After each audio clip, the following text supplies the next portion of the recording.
Now on our pound odd, as you can see here, one thing again, I've compared when I analyze my odd and my pound, I see that these two pairs would be going bullish for the week.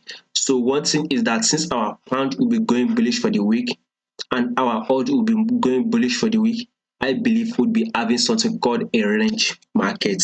As you can see here, I'm going to highlight here as you can mark it as a support area here, our price reacting, which is our support, and it pushes up, it hits our resistance level and reacts. So one thing I am aiming to see for this week is again see the same reaction we saw here, right? This pull up, push down, push up, push down.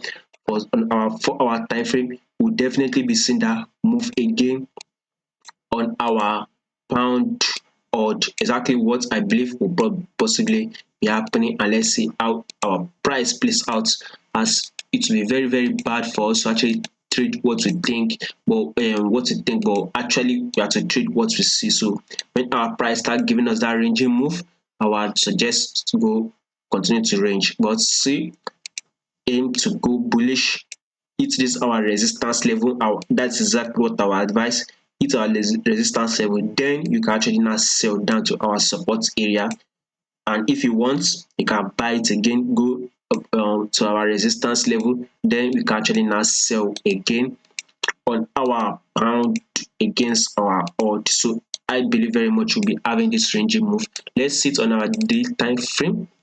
As you can see, our price actually, ranging here. So definitely we'll be seeing that ranging move here. I don't believe our price and pound will actually just break above and continue to go bullish, or we will see a break below and continue to go bearish. But I believe our price for this week will actually be ranging. So that is my analysis. If you don't forget to subscribe, like, also share this video if you find it helpful. Thank you very much.